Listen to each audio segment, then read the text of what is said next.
हमारे जीनियस। ठीक, कोई बात नहीं है, दूसरा ही क्वेश्चन चल रहा है। ठीक है, तो आई होप ना it is clear to all of you कैसे हम लोग इस क्वेश्चन को सॉल्व करेंगे। ठीक है, नहीं अभी हो गया। ठीक है, सो एग्जाम में भी अगर आपको मिलता है so please neat and clean diagram बनाइए, गिवन को एकदम सेपरेट लिखिए। आपने जैसे टू फाइंड दिया हुआ है, आपको डाउट भी जाता है ना कभी कभी आइडेंटिफाई करने में। हम क्या देखते हैं कि डीओसी निकालना है, पर जब निकालने की बारी आती है तो गलती से डीओसी की जगह सीओडी निकाल देते हैं। ठीक है ना, तो प्रॉब्लम कहाँ पे हो जाती है, थोड़ा सा डिफरेंसेस हो जाते हैं कभी कभी कि आपने इस एंगल को निकाला तो पढ़ने में रीड करने में थोड़ा सा डिफरेंस हुआ। तो कभी भी जब आपको फाइंड लिखते हैं, जैसे हमने क्वेश्चन मार्क लगाया हुआ ना, आप सीधा यहाँ पे एक्स वाई जेड या 1 2 3 उसको मार्क कर दीजिए। क्या मार्क कर दीजिए, 1 2 3 या एक्स वाई जेड या ए बी सी ऐसे लेकर आप उसको मार्क कर दीजिए। तो उससे क्या होता है कि वो हाईलाइटेड हो जाते हैं नाउ कि we have to find out x, we have to find out y, we have to find out z, हमें सामने दिख रहा है। ठीक है, और एकदम क्लियरली विजन होता है कि which angle we have to find out. अब आपको दिखने लगता है तो आपको ये भी क्लियर हो रहा है कि दैट इज यहाँ पे लीनियर पेयर का एप्लीकेशन हो जाएगा। आप यहाँ देख सकते हैं कि हम यहाँ पर जो अगर इसको हटा दें तो ये आपका एक्सटीरियर एंगल प्रॉपर्टी भी यूज हो सकती है। आप चाहें तो यहाँ पे जो है सम ऑफ एंगल्स का भी, एंगल्स ऑफ अ ट्रायंगल का कॉन्सेप्ट भी यूज कर सकते हैं। So different methods are there, कोई बाउंडेशन नहीं है, कोई चीजें नहीं है। ठीक है, आप चाहे तो इसको अल्टरनेट लीनियर एंगल से निकाल लीजिए। करस्पॉन्डिंग पार्ट भी है एंगल सी, और आप देख सकते हैं सी और ए दोनों के करस्पॉन्डिंग पार्ट है। अब बाय यूजिंग सिमिलरिटी की प्रॉपर्टी भी निकाल सकते हैं कि if angle C is your that is 55 degree, then obviously angle A is also equals to 55 degree. Is that clear? तो आपके ऊपर डिपेंड करता है कि आप कैसे प्रॉपर्टीज का इस्तेमाल करने वाले। Is that clear? चलिए, सो नेक्स्ट क्वेश्चन में चलते हैं हम लोग, क्वेश्चन नंबर 3। चलिए, कहां गया question number 3?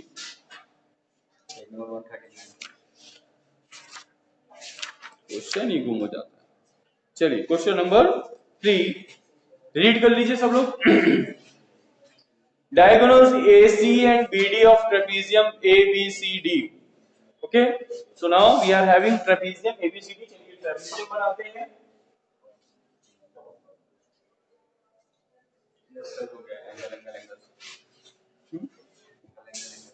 Angle.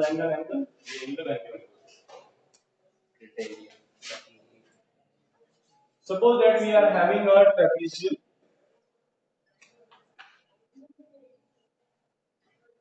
So some name भी कर देते हैं A, B, C and D. Where AB is parallel to BC, आप देख सकते हैं। Now diagonal AC and BD intersect each other at O.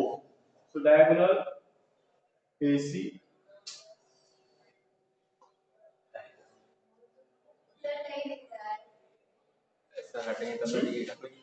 Sir हटेंगे तब तो दिखेगा।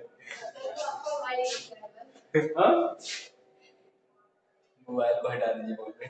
अब तुम्हारी इच्छा मोबाइल देखने की है तो हम क्या करें? थोड़ा सा मुंडी को इधर उधर करके देखो, इतना छोटा सा मोबाइल इधर ऐसे कर लोगे तो दिखाई देगा, है कि नहीं? I am right? एक काम करो, तुम इसके नीचे से देखो, साइड में आके बैठ जाओ, है ना? इनको क्या दिख रहा है बताओ? ये तो आगे प्रॉब्लम है सर। चलो आ जाओ, तुम भी रो मत।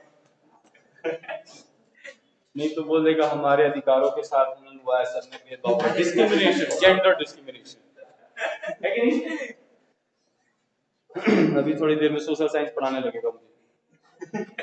So using similarity criteria for two triangles so that OA upon OC is equals to OB upon OD. So now what is given to us? Let's see. Given में क्या दिया हुआ है? Given में दिया हुआ है trapezium ABCD where AB is parallel to CD. Okay. Now what we have to find out now? OA upon OC. To prove. तो हमें to prove करना है. That is OA upon OC is equals to OB upon OD.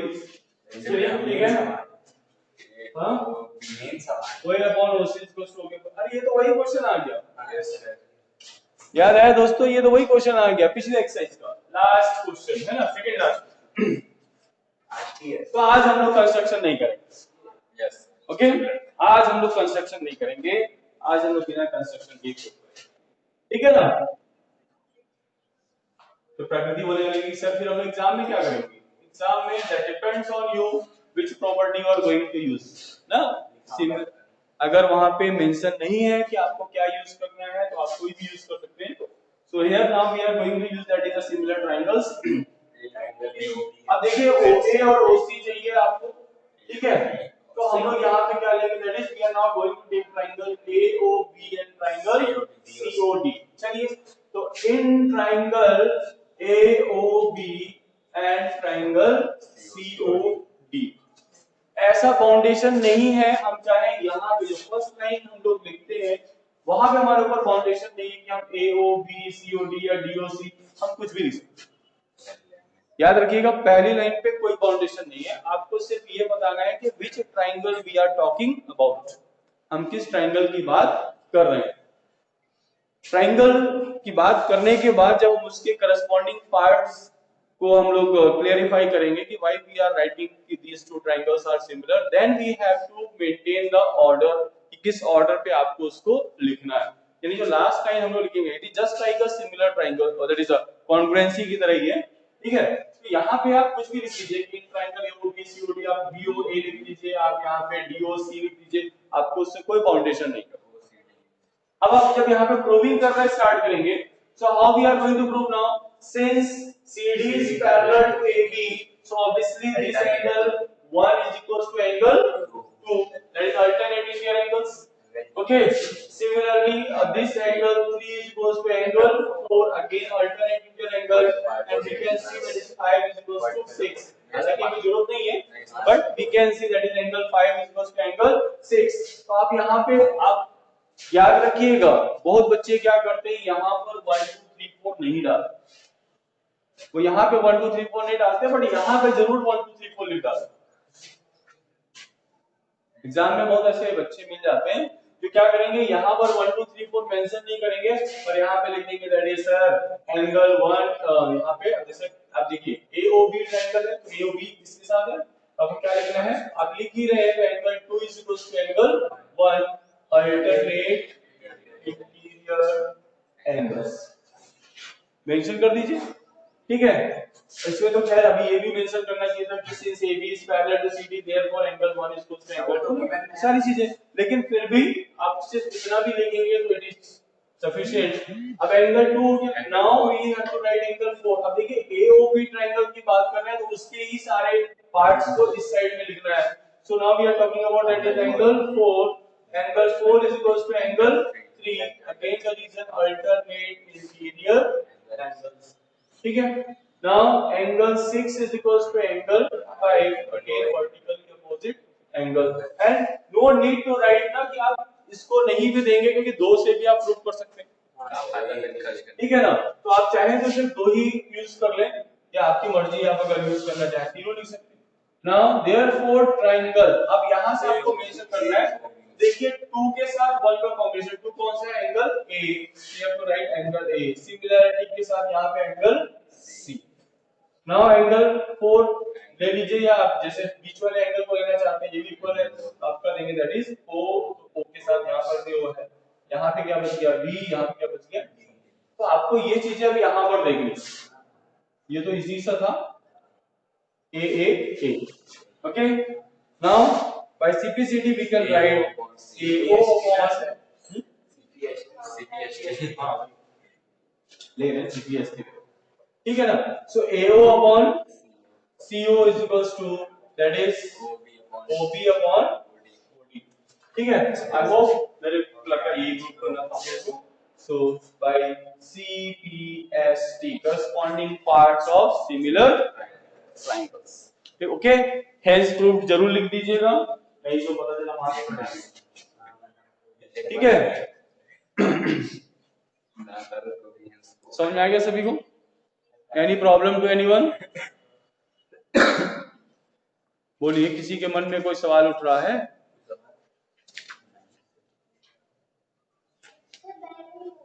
हाँ bell नहीं, हम लोगों ने bell की बात की क्या? सवाल की बात की थी।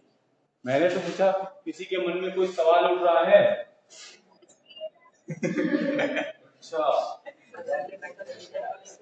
अच्छा इसके मन में ये सवाल उठ रहा था कि बेल हुई कि नहीं हुई। ओह माय गॉड, सबका ध्यान पढ़ाई पे लगा, उसका ध्यान बेल पे लगा। कब बेल होगी, कब जाएंगे, पता नहीं, इतनी देर से पका रहे हैं कुछ।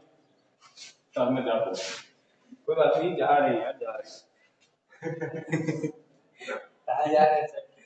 हाँ बहुत लंबे लंबे ट्रिप है मेरे पास, जिसको जिसको चलना है सब लोग अपना अपना जो है नाम दे दें। कहाँ कहाँ जा रहे हैं? 26 को निकलेंगे देहरादून, ठीक है ना? देहरादून का ट्रिप है। 29 30 को वहां से रिटर्न होंगे, नहीं हाँ 30 को वहीं से देहरादून चले जाएंगे उज्जैन। चाइना क्यों जाएंगे, अपने इंडिया में तो अच्छी अच्छी जगह, चाइना जाके क्या करेंगे? चाइना जाके हमको बोला ना क्या कोरोना बॉर्डर की बात कर रहे हैं। 19 प्रो, कोरोना कोविड-19 ना, कोविड-19 प्रो आ जाएगा, नया मॉडल लॉन्च हो गया है ना। सो 30th को सर उज्जैन में रहेंगे, उज्जैन से वहां से निकलेंगे फिर 3-4 को वहां से निकलेंगे, फिर बस लेके आइएगा, मेरी टिकट बुक है सर आपके साथ, ठीक है ना? जिसको जिसको चलना है अपना अपना नाम दे दें। नाम लिखो। देखो लाने वाला काम नहीं, अखिल नाम लिखो, जाने वाला काम है। जिसको जिसको चलना है तो बताइए सर। उसको भी लेके ना है तो प्रकृति, देखो प्रकृति ने अपना नाम दे दिया है, एक ही है प्रकृति, तो हमेशा ही मेरे साथ रहती है। अकेले जाएंगे सर, लेके जाएंगे, और लेके नहीं आए तो आप लेके जाने की बात होती है, आना तो अपने से। सर वैसे बोले ले आना तो चलिए next.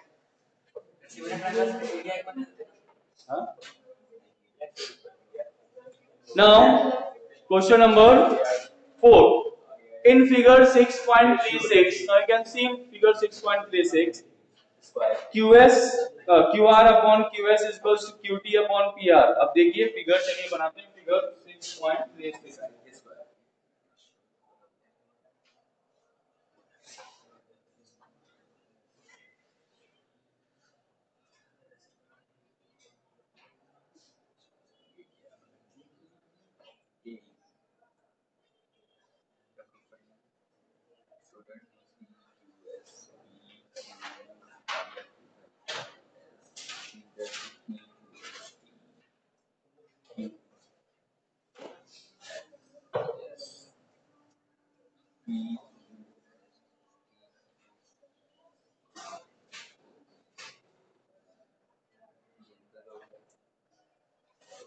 Okay, so what is again view, that is angle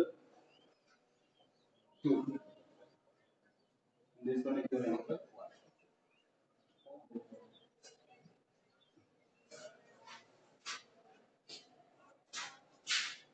Now what is given to you?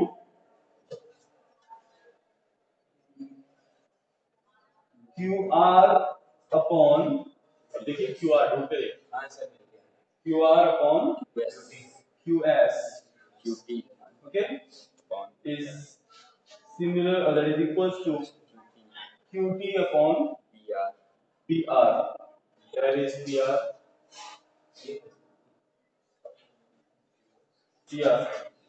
PR equals QT, and angle 1 is equals to angle 2. Now these things are given to you. Now what we have to prove now? PQS, हमें prove क्या करना है? PQS similar to triangle PQS, triangle PQS is similar to triangle PQ। चलिए बहुत easy सा question है। Now it is given to you that QR upon QS and QT upon that is PR दिया हुआ है, ठीक है? But now we can see that when you are talking about that is a QS and QR and QS, in which we are talking about a triangle PQS and triangle PQR। हम किस triangle की बात कर रहे हैं? That is PQS and PQR की बात करें और ये ट्रायंगल्स आपको क्या करने हैं प्रूव भी कर। So let's so now in triangle अब उससे पहले एक और चीज देख लो all things are given to you आपको यहाँ पे रेशियो ऑलरेडी जो है यहाँ पे दिया हुआ है और एंगल 1 जो है वो दोनों में क्या हो जाएगा दैट इज कॉमन भी हो जाएगा यानी we are talking about that the PQS and we are talking about PQR then we are having angle Q common और अगर हम ये प्रूव करते हैं दैट इज कि PQ upon that is QP upon that is QT या हम लोग ले लें QT upon QP that is equals to QR upon QS अगर ये रेशियो हमें मिल जाए तो भाई अप्लाइंग SAS हम इसको प्रूव कर सकते हैं कि दोनों ट्रायंगल सिमिलर है लेकिन और ये रेशियो भी हमें लगभग दिया ही हुआ है one thing is different that PQ की जगह हमें क्या दिया हुआ है PR तो अगर हम ये प्रूव करें कि that is PQ is equals to PR and that we can with the help of that is in triangle PQR if you see in triangle PQR it is given to you that angle 1 is equals to angle 2 and we know that is side opposite to the equal angles are equal ठीक है so if side opposite to equal angles are equal then we can say that since angle 1 is equals to angle 2 therefore PQ is equals to PR so अब आप replace कर दीजिए इसी ratio में PR is replaced by that is PQ now you are having relation that is QR upon QS is equals to QP upon that is QP and already angle 1 is common therefore these two triangles are similar by SAS नहीं angle 2 सिर्फ ये है ना बेटा ये ना ठीक है ना वो पूरा है ही नहीं तो आपको क्या लिखना है आप यहां से स्टार्ट करिए in triangle PQR angle 1 is equals to angle 2 therefore we can write that is PQ is equals to ठीक है that is PQ is equals to that is PR reason क्या देंगे that is side opposite to equal angle are equal. Okay. Now we can write since QR upon QS is equals to QT upon PR, so we can write हम क्या लिख सकते हैं अब इसको हम लोग क्या लिख सकते हैं that is we can write QR upon QS is equals to QT upon that is replace कर सकते हैं and also angle Q is common therefore triangle that is we can write PQS is similar to triangle PQR by side angle side वहां पे in triangle हाँ वो थोड़ा सा mention कर शुभांगी जी अभी आ रही हैं वेलकम शुभांगी आप आए बाहर आई पर हमारे चलने का समय हो गया okay so thank you very much to all of you कल मिलते हैं इसी समय same time same day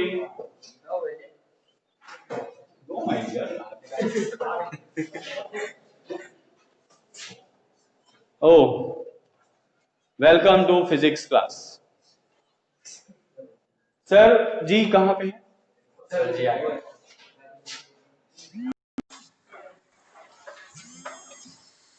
don't call now please अभी कॉल नहीं करना है अंडरस्टैंडेबल नहीं है हाँ। अभी कॉल नहीं वेलकम सर आइए आइए एक्चुअली बच्चों की स्पेशल डिमांड है सर फिजिक्स की क्लास नहीं चलने दीजिएगा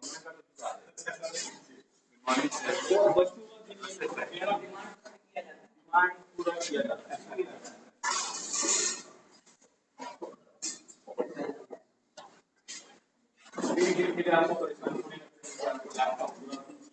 नहीं लाना बंद कर दिए आज से लाना बंद कर दिए आप मोबाइल से आज से ले नहीं तो टेस्ट का लिंक नहीं होगा ना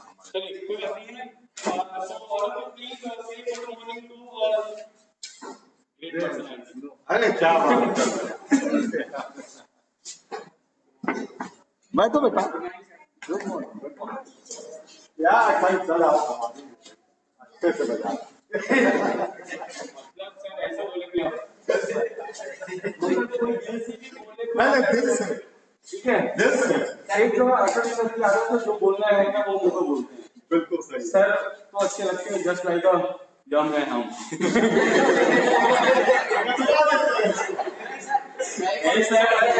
वही जो साथ है यम है। अरे प्यार करते हैं सब, किसी को डराया भाई आज तक? मैं कहता हूँ नहीं है, ये चालू है ना? ये बेचारे करेंगे चालू नहीं है।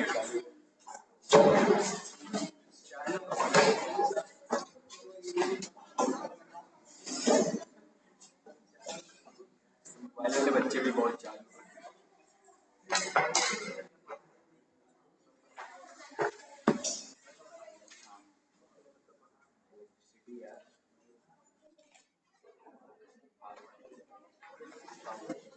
हम किताब तो करते हैं, लेकिन इतना भारी भरकम उठाएगा कौन?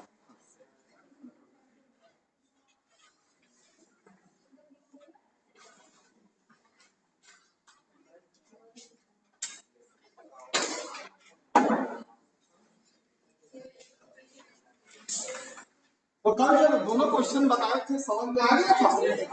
हाँ? वो दोनों 12th स्टैंडर्ड के, अभी हम भी कहते भूल गए कि जो दूसरा वाला दिए थे आप या जो भी दिया था वो भी 12th स्टैंडर्ड का क्वेश्चन था। 10th के बच्चे कहाँ कर पाएंगे?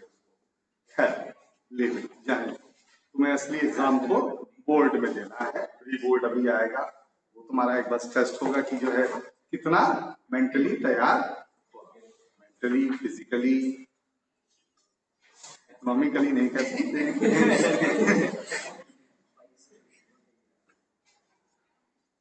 अच्छा चलो, मैंने कहा था वो जो लैंप तो जलता है, बल्ब जलता है, कुछ पहले फॉर्मूलों पे विचार कर लिया जाए। हाँ, बेसिक से P इक्वल टू क्या होता है?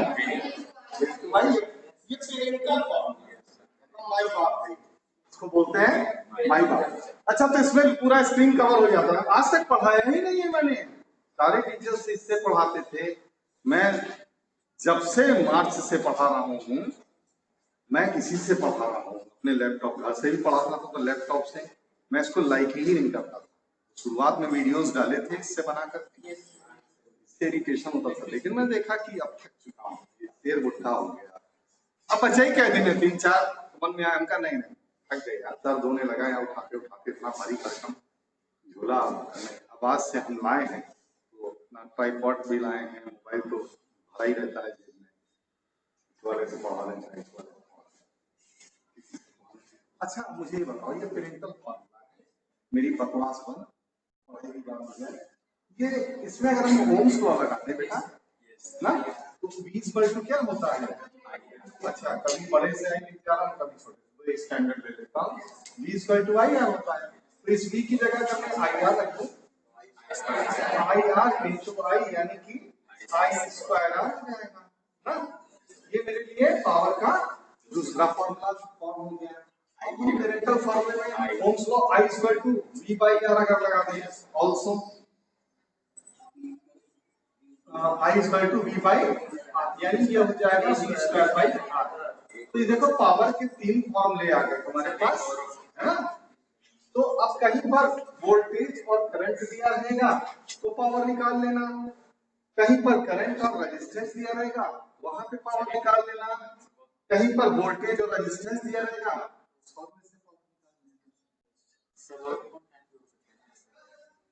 मैकेनिकल मैंने समझाया था याद तो, ये क्यू चार्ज को टी टाइम तक फ्लो कराएंगे तो क्या होता है, क्यू इक्वल टू क्या होता है बोलो, I t. Potential difference equal to क्या होता है, वर्क डन अपॉन चार्ज। तुम पूछ रहे हो तो फिर से बता रहा हूं, तो वर्क डन क्या होगा बोलो, V इनटू क्यू। ये कहां से आएगा, ये प्रूफ कर देगा सामने। मान लीजिए कि क्यू चार्ज को हम यहां से यहां तक एक बार पूरा क्या करते हैं, टी सेकंड में फ्लो कराते हैं, तो ऐसे तो फ्लो करेगा नहीं बेटा, है ना। कुछ अपने आप से नाराज हैं हम आज, क्यों नाराज है ये नहीं बता सकते, इसलिए हम आज बहुत ज्यादा एनर्जी से चिल्ला रहे, चिल्लाइबा नहीं करेंगे आज की डेट में। कुछ हम अपने आप से असंतुष्ट हैं थोड़ा सा।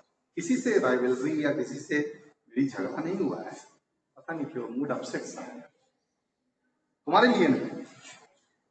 तो तुम बेटा समझिए ना, क्यों चार इससे भी बोलेंगे तो उसको बहुत आराम से सुनाई देगा। अबे तो ना पीछे कहाँ बैठे हो? क्या होगा, नाराज हो क्या हमसे? ये बैग किसके रखे हैं बीच बीच? अरे भैया, अरे तो तुम आगे आ जाओ ना। चलो ठीक है, कोई दिक्कत नहीं होगी। तो बेटा क्यू चार्ज को टी सेकंड में फ्लो कराया, हमने तो वाकई करना पड़ेगा। और पोटेंशियल डिफरेंस क्या होता है, ये पोटेंशियल डिफरेंस के अंतर्गत ये भी है, ठीक है। तो ये पढ़ाई है कहीं में, पोटेंशियल डिफरेंस क्या होता है, वर्क डन अपॉन चार्ज, जितना आप चार्ज फ्लो कराना चाह रहे हो। फिर आपने क्रॉस मल्टीप्लाई कर दिया तो v इनटू q होगा। q इक्वल टू क्या होता है, i इनटू t। जैसा कि तुमने कहा सर पावर इक्वल टू क्या होता है, वर्क डन अपॉन टाइम ना, यही तो कहा तुमने, work done upon time. w की जगह ये v into i into t कर दो। क्यों? देखो कहीं हम छोटा है इसका देना, तुम एक जैसा अपॉन टी कैंसिल आउट, तो पावर इक्वल टू ये पेरेंटल फार्मूला आ गया, यही है। इसी से वो बनाया था वो वाला फॉर्मूला। इसी से तो बनेगा ये एकदम से थोड़ी नहीं पावर इक्वल ठीक है ना। ये पेरेंटल फार्मूला है इलेक्ट्रिसिटी का। मैकेनिक्स का क्या है, वर्क डन अपॉन टाइम। जब मैकेनिक्स करते हो तो क्या आता है, उसी ने तो हमें सहारा दिया है, उसी से तो हम पढ़े हैं। Power equal to work done upon, क्योंकि मैंने हमेशा पढ़ा है कि वर्क डन जो होता है हमेशा किसके इक्विवेलेंट होता है, एनर्जी। जो वर्क डन करते हो आप वो किसके इक्विवेलेंट होता है, एनर्जी। ये हमेशा ओवर हीटिंग है बताता है, फालतू के नहीं। अच्छा इस पर लिख के जैसे आता है तो उन बच्चों को तो दिखेगा ये तो ऑब्स्ट्रक्ट नहीं करता होगा ना, क्योंकि ऐड वेड आने लगता है लैपटॉप पे, बड़ा पेज ऐड आता है, फलाना यूनिवर्सिटी में एडमिशन ले लेंगे, फलाना यूनिवर्सिटी में एडमिशन ले लेंगे, हम क्या करेंगे? ठीक है, आ गया। अब एनर्जी और एनर्जी कंजम्पशन हम जो निकालते हैं वो एनर्जी का क्या फॉर्मूला होता है, एनर्जी निकालते समय एक बात का ख्याल रखना, पावर हमेशा कितनी होगी, किलोवाट। जब भी एनर्जी की 1 2 3 4 5 6 पंखे इस रूम में, 1 2 3 4 5 6 रॉड, 6 पंखे और 6 रॉड, ये प्रतिदिन 3 घंटे चलते हैं और 30 दिन तक आप कितना एनर्जी कंजम्पशन होगा आप बताइए। और यूनिट पर यूनिट सबसे पहले एक रॉड का निकाल लीजिए, फिर 3 कर दीजिए, 6 कर दीजिए तो 6 रॉड का आ जाएगा। एक दिन का 3 घंटे का कंजम्पशन 6 रॉड का आ जाएगा।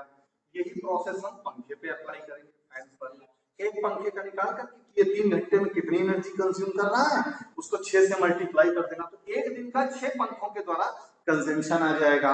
और फिर जब पूरे महीने की बात होगा तो पूरा महीने याद रखना, जो फिजिक्स का यूनिट 30 से मल्टीप्लाई करना, किसी और से मल्टीप्लाई नहीं, 31 नहीं 29 नहीं, फिजिक्स जो मानती है वो कितना मानती है। मैथमेटिक्स ये कहती है ना जब कंफ्यूजन हो तो मीन निकाल लो। तब फिर कहता 30 का होता है, फिर कहता सर 29 का होता है, फिर कहे 31 का होता है, क्या सही है? फिजिक्स कहती है एक काम करो, 29 + 30 + 31 डिवाइडेड बाय क्या कर लो, 3 कर लो, मीन निकाल। 29 + 30 + 31 डिवाइडेड बाय 3 करोगे तो 30 पॉइंट समथिंग आएगा, तो राउंड ऑफ करके कितना हो जाता है, एकदम 30 एग्जैक्ट नहीं, बात बता मीना क्या, फिजिक्स चलती है, मैथ चलती है, एक होता है मैथ्स में सप्लीमेंट्री और कॉम्प्लीमेंट्री ना। कॉम्प्लीमेंट्री तो 90 डिग्री होता है, सप्लीमेंट्री 180 होता है, तो दोनों एक दूसरे के क्या है, कॉम्प्लीमेंट्री कह लो या सप्लीमेंट्री कह लो। मैं क्या पढ़ा रहा था मैं भूल गया, किस सेंस में मैंने बोला है, भूल गया, आउट हो गया, क्या पढ़ा रहा टॉपिक भूल गया। तो जब भी बेटा एनर्जी कंजम्पशन आप निकालोगे तो पावर किसमें होना चाहिए, एक बार ध्यान रखिए, 1 किलोवाट में होना चाहिए और टाइम आवर में होना चाहिए। ये नेसेसरी कंडीशन है एनर्जी कंजम्पशन। ठीक, नोट करना सब नोट कर लो, फिर दूसरे नाम को आगे बढ़ाएं। 4-5 किलोवाट आवर, और 1 किलोवाट आवर किसके बराबर होता है? 1 किलोवाट आवर होता है 1 यूनिट के। तुम्हारा जो बिल आता है ना यूनिट में आता है, कितना बिजली का बिल जो आता है, कितना यूनिट कंज्यूम किया भाई हमने आज इस महीने 200 यूनिट कंज्यूम किया। 200 यूनिट कंज्यूम करने का मतलब है आपने जलाई होती 200 किलोवाट आवर। 1 किलोवाट आवर का दूसरा ही नाम है यूनिट, 1 यूनिट। इतना लंबा चौड़ा बोलने से बेहतर है कि 1 यूनिट। 2 किलोवाट आवर यानी 2 यूनिट, 3 किलोवाट आवर मतलब 3 यूनिट, ये उसका सिनोनिम है। ठीक है, कॉमर्शियल यूनिट है जी जी, कॉमर्शियल यूनिट है दोनों। ठीक है, चलो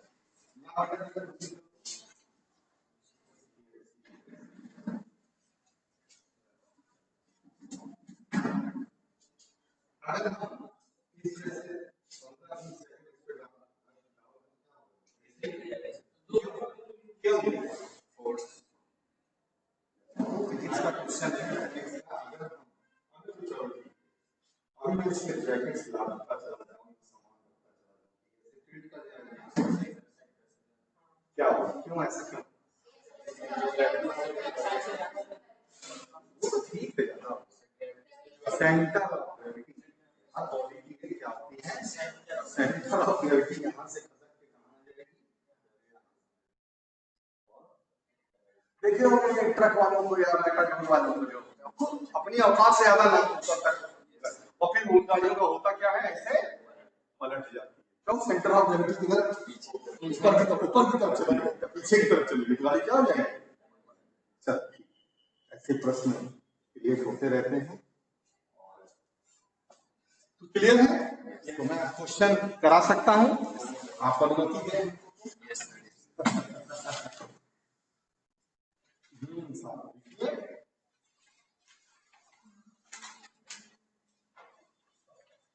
बेसिक से शुरू करते हैं। An electric oven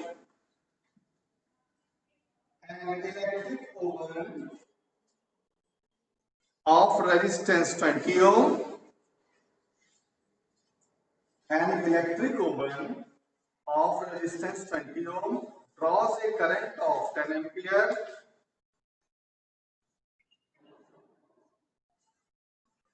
draws a current of 10 ampere ना, ठीक है, तो stop. It works 3 hours daily,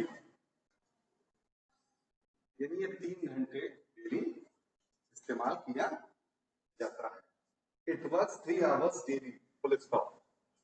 calculate the monthly bill, calculate the monthly bill when energy costs, calculate the monthly bill when energy costs rupees 4 per kilowatt hour। ठीक है, सबसे पहला काम क्या करना होता है, फिजिक्स के अंदर कोई भी चैप्टर इंफॉर्मेशन को नोट डाउन करना, और फिर हम अंदाज लगाएंगे कि ये मैं कौन सा फॉर्मूला इस्तेमाल। सबसे पहले फिजिक्स का एबीसीडी सीख लो। ये है कि जब भी न्यूमेरिकल करने जा रहे हो, पहले क्वेश्चन का इंफॉर्मेशन नोट कर लो।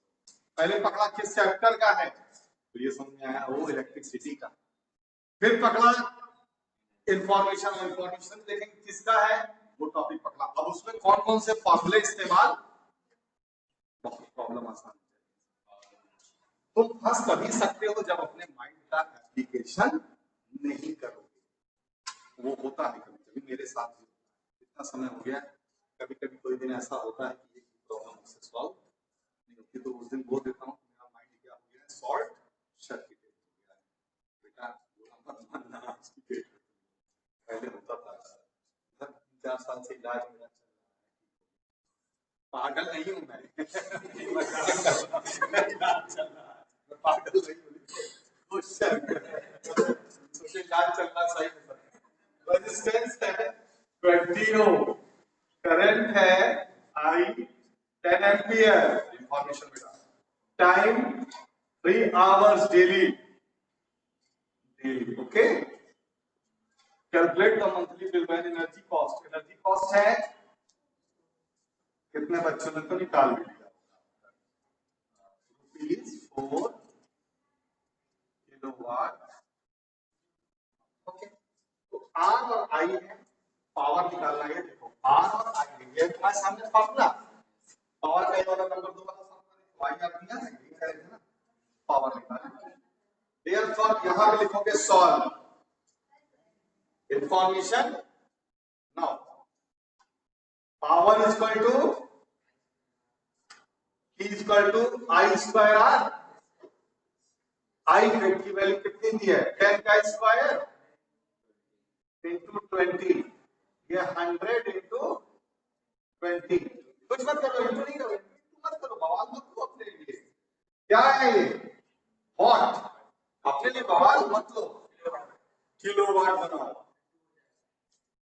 किलोवाट बनाने के लिए बेटा क्या करेंगे, क्या करेंगे, एक सेकंड, तो मास उतारो बेटा, पहले क्या करोगे बताओ। हाँ ठीक बोल रहे थे, बोलो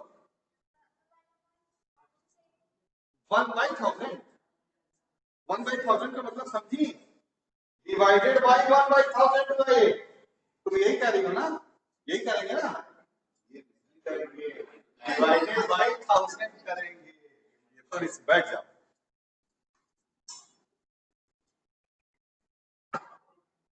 तुमने जो बोला ना मैंने उसको पकड़ लिया, 1000 से डिवाइड करेंगे, 3 जीरो है, 3 जीरो उड़ा के 1 2 3, तो ये आ गया 2 किलोवाट। पावर ना लिख देना, 2 किलोवाट, टाइम तो दिया ही हुआ है 3 आवर। तो अब एनर्जी कंज्यूम इन 1 डे ना,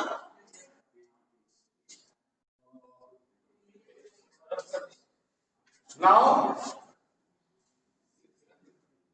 एनर्जी consumed in 1 day, यानी कि इक्वल टू P हो गया 2 kilowatt hour. T time already hour में है 6 क्या किलोवाट आवर। ये तो एक दिन का, 30 दिन का, therefore energy consumed in a month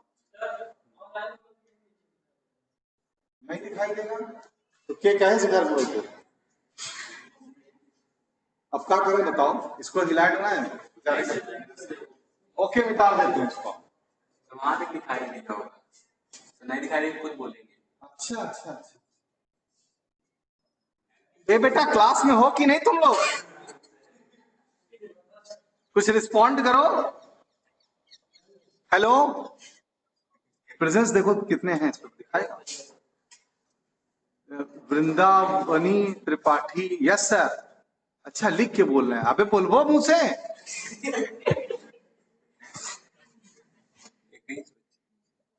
अरे मुंह से बोलो, जिंदा हो कि मुर्दा।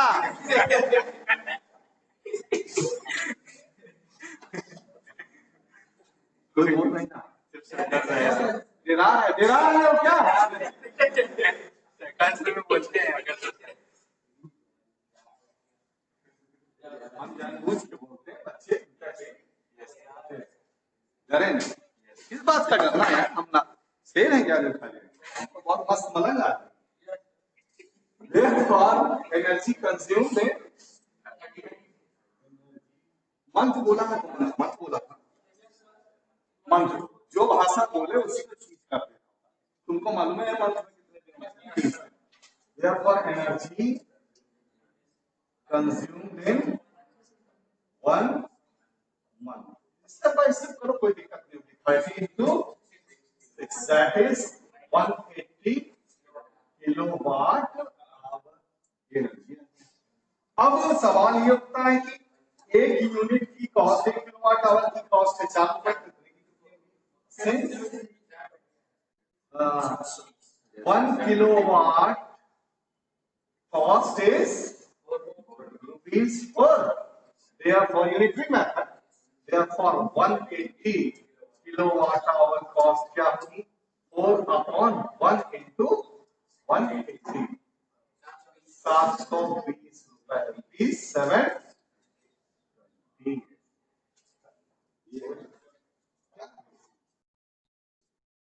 अभी तो प्रोसेस पूरा ये है ना? कर लो हो गया सबका। लिखो फिर नेक्स्ट लिखो, ऑनलाइन वाला लिखिए। अरे मुंह से तो बोल दो बेटा, नाराजगी है क्या मुझसे? अरे कोई बोल दो।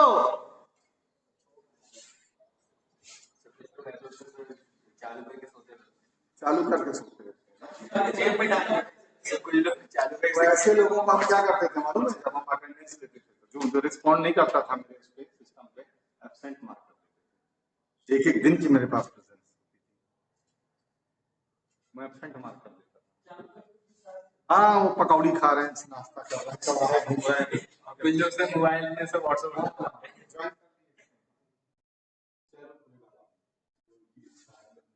देखो बेटा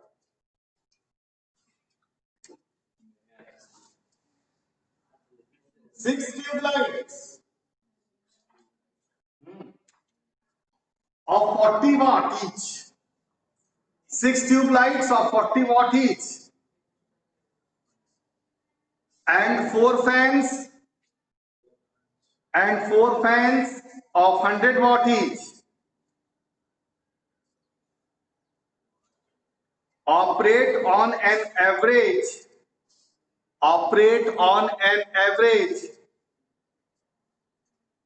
10 hours a day. 10 hours a day. Full stop. If the energy cost rupees 3 per unit, if the energy cost rupees 3 per unit,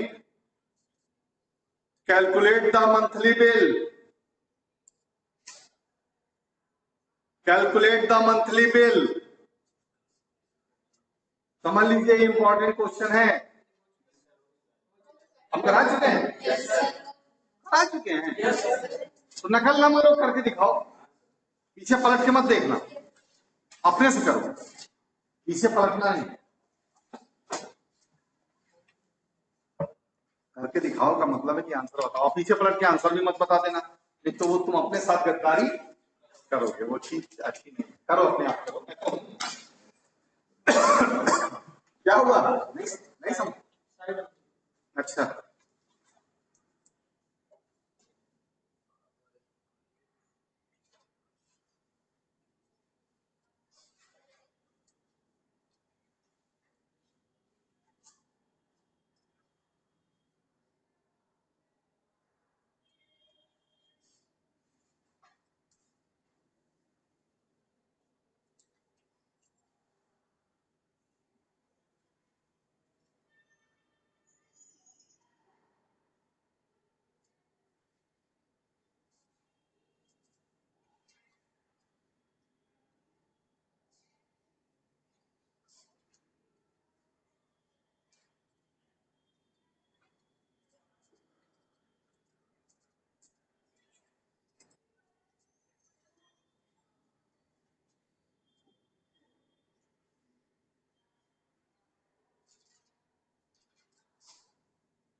एक बार चालू में स्क्रीन डाउन नहीं होती है, जैसे आप बात करते हो और स्क्रीन डाउन हो जाता है, इसमें नहीं होता।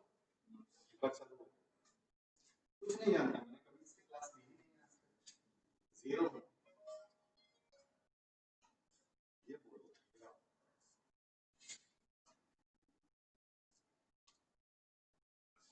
पहले एक ट्यूब लाइट का निकाल दो बेटा, फिर एक फैन का निकाल दो। अच्छा एनर्जी का एक एक दिन 10 घंटे चल रहे हैं, फिर उसको पूरे मंथ से मल्टीप्लाई निकाले, निकल गया आंसर। हाँ, पिछला तो देख के नहीं बता दिया।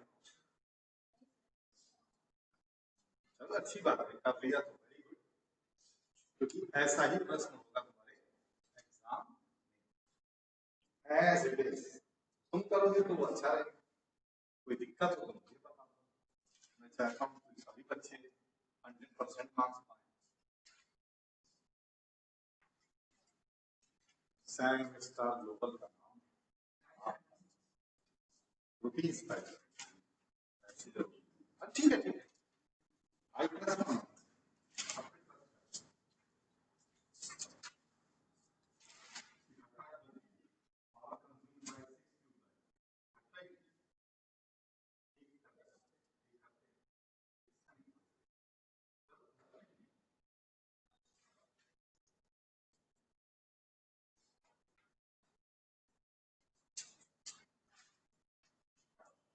तो ये समझ में आ गया, लेकिन हर क्लासरूम के तो साइज तो यही है प्लेटफॉर्म का ना, तो ये इसको नीचे रखिए, कैसे रखिए, ये फिट, दो फिट, ढाई फिट हाइट, नीचे वाला ना करना बस। अच्छा ऊपर से खोलो, ऊपर वाला खोलो, ऊंचा वही काम। मेन चीज है दोनों पैरेलल है, वहां हम बैठने नहीं देंगे अपने एंगल का पूरा सिस्टम मेरा फेलर है, अलग अलग एंगल एक भी चुनना गया ना, कैमरा कैमरा का स्पीकर स्पीकर सब लेकिन लैपटॉप नीचे चला। हो गया बच्चों, किसी को दिक्कत हो तो बता दो, पक्का किसी को डांट नहीं पड़ेगी, ये तो सिखा ही रहे हैं बेटा।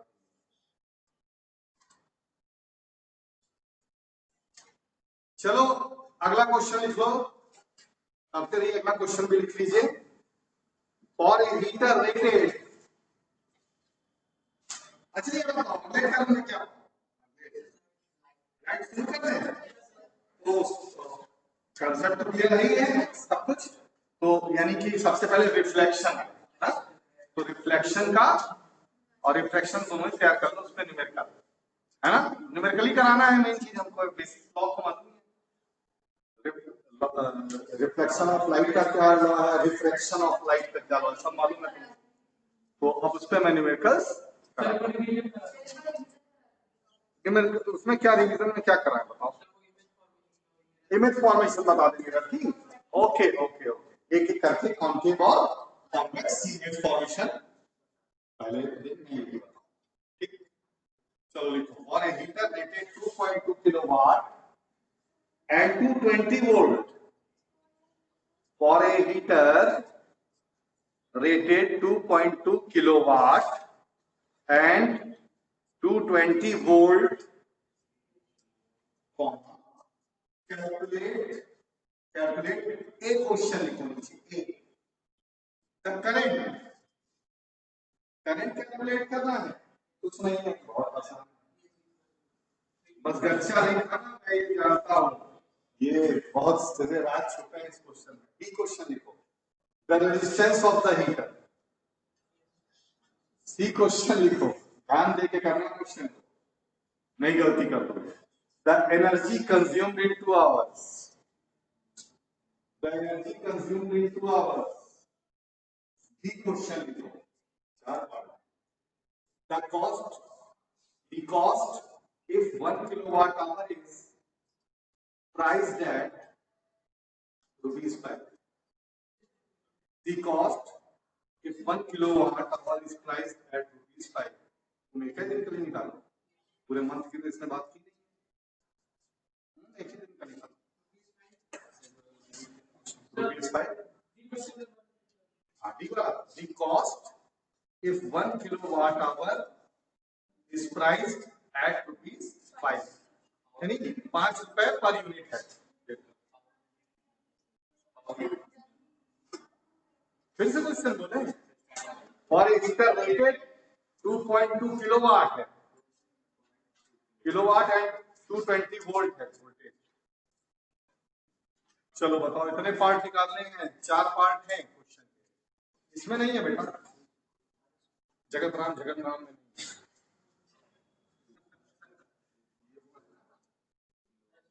है। शांत था।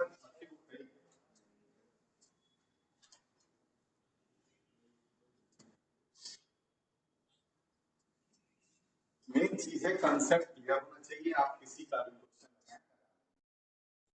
Concept should be very much clear. नहीं, हम भी टाइम देखते रहे ना, बता देंगे कितने बजे तक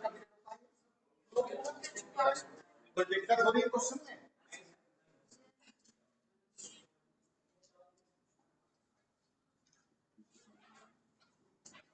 तुम लोग चलाते रहो पे, मैं तो बताइए।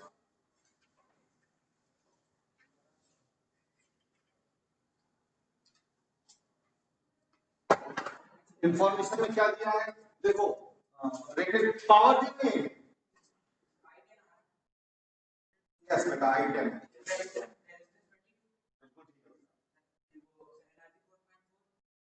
कुत्ता गोला का दाम क्या किलोवाट कॉस्ट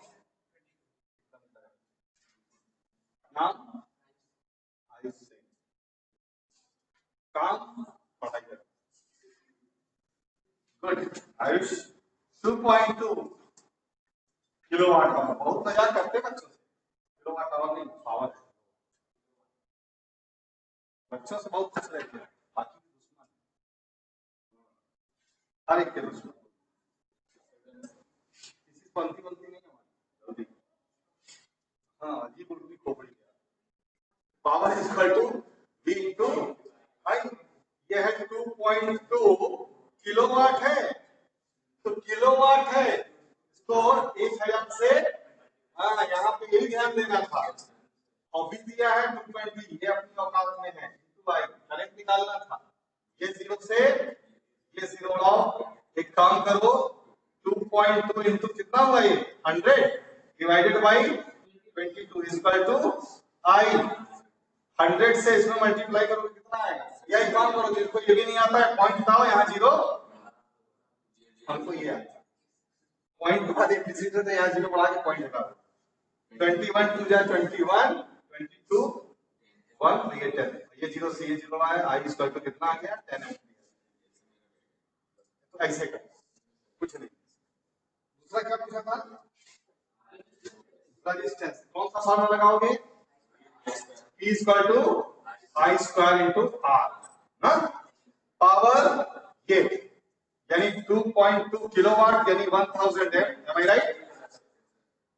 आई कितना निकाला 10, तो 10 का स्क्वायर कितना हो जाएगा 100 इंटू आर।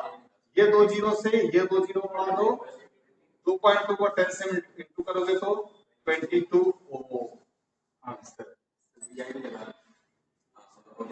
लिखा हुआ है V अपॉन ये दिया है और आई निकाल ली है। ये कह रहे हो रेजिस्टेंस निकालना है, कौन सा फॉर्मूला बता, V अपॉन आई मतलब V equal to I R. हाँ तो V दिया है, आई निकाल से तभी वही आंसर आएगा। क्रॉस चेक कर लो यही आएगा। कैसे कर सकते हैं, वो मैथमेटिक्स और फिजिक्स से जुड़ी इसी से निकाल दो, लेकिन दिमाग में पहले यही फॉर्मूले घूमते हैं ना।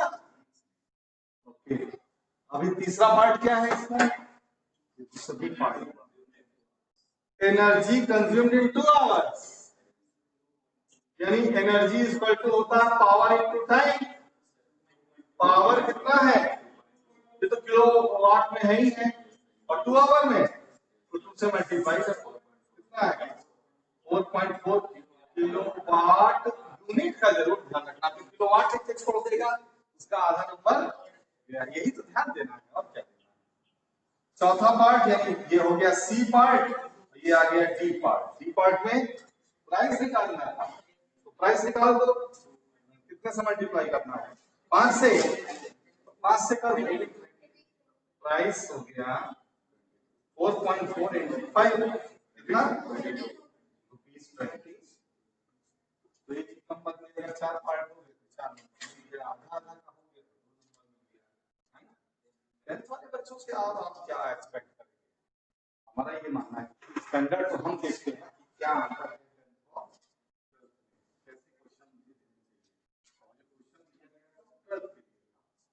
के लिए जिसने भी मजा लिया है जिस टीचर ने, इससे आप या आपके घर वाले डिमोरलाइज होने। पहली बात तो मुझे क्वेश्चन दिया उठा के देखो किस बुक में दिया है, किसी प्राइवेट में छाप दिया तो वो इसलिए छाप देते हैं सेल करने के लिए कि बच्चा देखे और देख के क्या करे, कठिन क्वेश्चन बड़ी अच्छी बुक है, तो एक दो क्वेश्चन जानबूझ के 12th स्टैंडर्ड का ताकि उनकी सेल क्या हो सके। अरे जब उनको बेसिक प्रिंसिपल ही नहीं मालूम है उस क्वेश्चन का, जैसे बताए थे कल प्लस माइनस, बच्चे क्या करेंगे बेचारे, कहां से करेंगे? टाइम हो गया क्या? घंटी संदीप को बोला था तब जा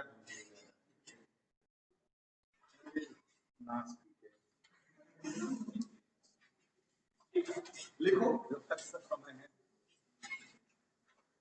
An electric motor is rated, तो जो नेक्स्ट मीटिंग और इमेज फॉर फंक्शन मंडे को Tuesday marks. An electric motor is rated, सबसे दुर्भाग्यशाली बेचारे सेक्शन डी वाले, मेरा सिर्फ चेहरा देखते हैं आते जाते, उनकी क्लास ही नहीं, एबीसी ही पढ़ाने को मिला है। An electric motor is rated 1.5 kilowatt dash 250 volt, full stop. जैसे शिकार की तलाश में रहते हो ऐसे देखते हैं हमको, सर जा रहे हैं कैलकुलेट कैसे लाख बैठा दिया करो बच्चे कितने। A question, the current flowing into the motor, the current flowing into the motor, B the energy consumed by it, the energy consumed by it in 1 second. Time का ध्यान रखना, सेकंड पहले निकाल लेना फिर सेकंड में कन्वर्ट कर लेना। हाँ, see the time in which it will consume 90 kilowatt hour of energy.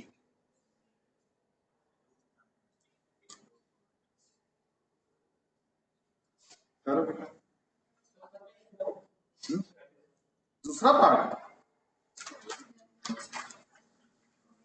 B वाला, the energy consumed by it in 1 second.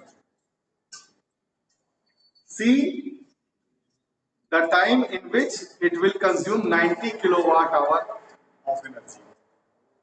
करो बेटा, देखें कर लेना चाहिए आपको।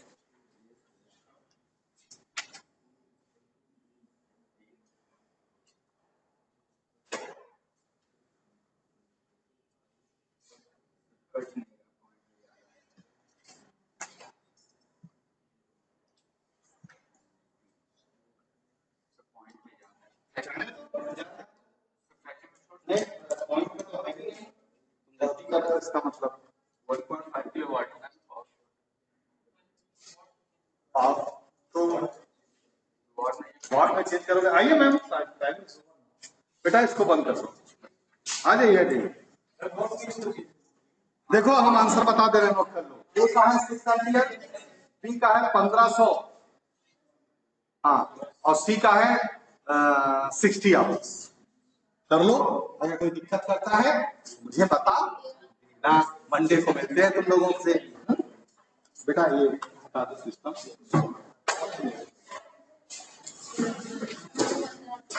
Okay, thank you.